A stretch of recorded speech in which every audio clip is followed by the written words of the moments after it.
La distribution d'actions gratuites est un processus vertueux que nous souhaitons favoriser car elle représente un double intérêt. Pour les salariés d'abord, qui sont le fondement de toute entreprise, qui en sont la véritable valeur ajoutée. La loi sur la croissance et l'activité de 2015 avait bien compris ces enjeux en fixant le taux de contribution patronale lors d'AGA à 20%. Ce taux avait été dégradé dans une loi de finances ultérieure, rendant le dispositif plus contraignant et moins avantageux et de fait moins utilisé.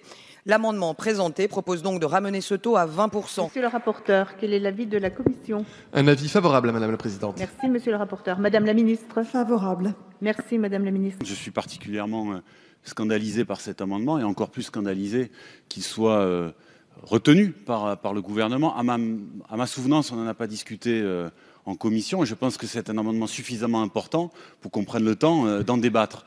J'ai cru comprendre que le président de la République avait envoyé un rendez-vous à venir sur la participation des salariés. Renvoyons cet amendement à ce projet de loi que le gouvernement prépare. Mais ne nous mettez pas devant le fait accompli sur un sujet sur lequel nous sommes bien en peine de nous prononcer sereinement et en connaissance de cause. Tout comme mes collègues Vallot et Dharréville, nous comprenons pas comment on pourrait travailler sereinement sur un amendement qui arrive comme ça sur nos pupitres au dernier moment. Donc nous demandons de pouvoir travailler tous ensemble sur cet amendement, qu'on puisse le chiffrer et l'évaluer ensemble avant de le passer comme ça en catimini dans l'hémicycle. Effectivement, on nous a plusieurs fois opposé le fait que les amendements coûtaient cher, qu'ils étaient gagés par le tabac, qu'il fallait prendre du recul. Plusieurs fois, on l'a opposé à l'article 8, à l'article 7, notamment sur la CSG, où on a fait des propositions pour les agriculteurs, qui, à mon avis, sont en plus grande difficulté quand même. Voilà. Et puis là, il y a un amendement qui arrive, dont je ne suis pas opposé. Enfin, sur le fond, moi, ça ne me dérange pas. C'est des choses qui ont déjà été évoquées par le passé, mais on n'a aucun chiffre, aucune étude d'impact. Il n'y a pas de réponse à part un avis favorable qui arrive comme ça. On n'a aucune idée. Le ministre du budget n'est même pas au banc pour nous dire ça va coûter ça, voilà comment on va le compenser. Et puis hop, on va passer ça à la sauvette. Ministre, souhaitez-vous répondre? Je demande une suspension de séance. Merci. La suspension est accordée. Nous en avons beaucoup rediscuté, mais nous ne tomberons pas dans le piège. Cet amendement a été discuté d'abord dans le cadre de la commission des finances, parce que cet amendement avait été jugé initialement relevé du PLF, comme ça avait été le cas toutes les années précédentes.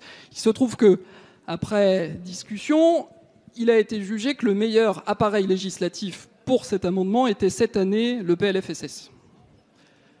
Aussi, nous l'avons discuté, évidemment, nous l'avons travaillé à de multiples reprises au sein du groupe.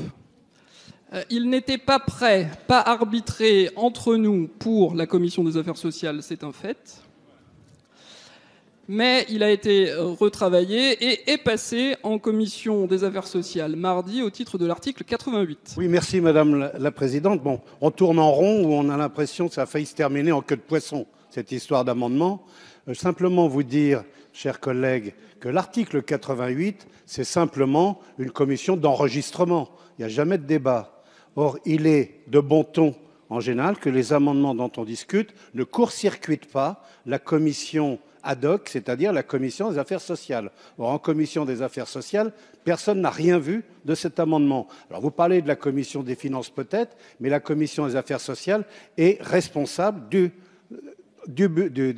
projet de loi de finances de sécurité sociale. Un élément de rappel effectivement contextualisé pour celles et ceux qui considèrent que c'est une mesure tombée du chapeau. D'abord, dans la loi qui s'appelle loi Macron, il y avait ces actions gratuites pour la participation salariale, un geste d'ailleurs à direction des salariés des entreprises, qui avait fixé un taux à 20%.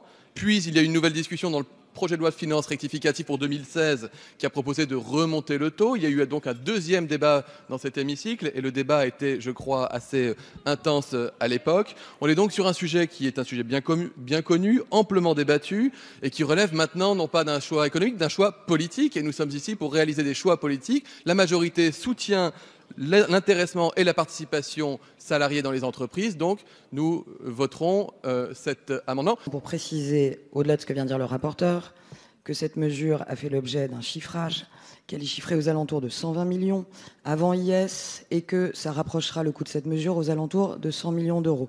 Je vous remercie. Je rappelle que pour les PME,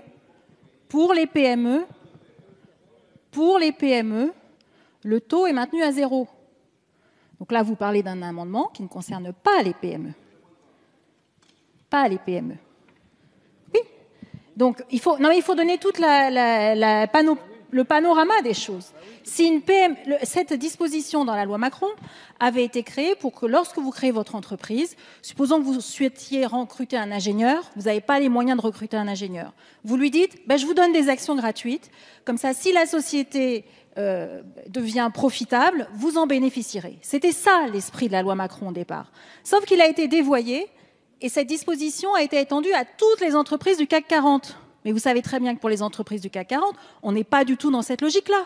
Et donc, ce qui a été fait l'an dernier dans l'amendement, c'est de dire, pour les grandes entreprises, on maintient un taux à 30%, et pour les PME, elles sont à 0. Donc, vous pouvez me dire ce que vous voulez, mais vous avez déjà fait, via la taxe sur les salaires sur la 4e tranche, un chèque de 120 millions d'euros pour les cadres des grandes entreprises qui gagnent plus de 150 000 euros par an. Et vous recommencez aujourd'hui avec un chèque de 120 millions d'euros, mais on va s'arrêter où ?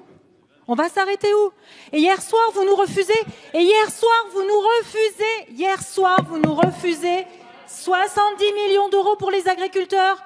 Mais franchement, je sais que vous avez choisi votre camp, mais nous aussi.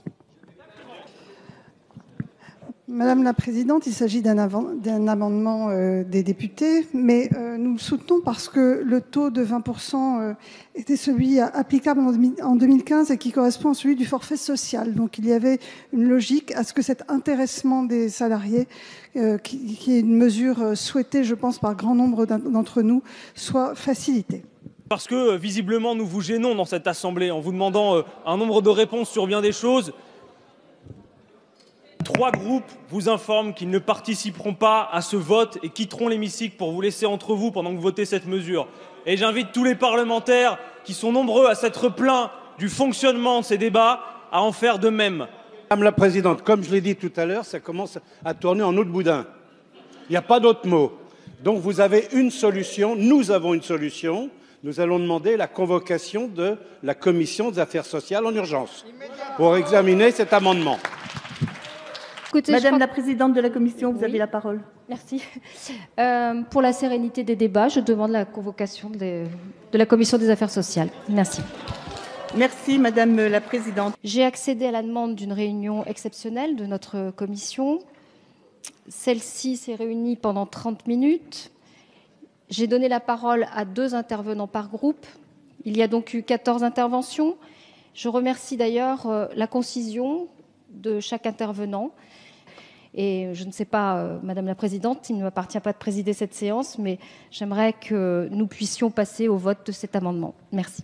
Voici le résultat du scrutin. Votant 120, exprimé 102, majorité à 52, pour 82, contre 20.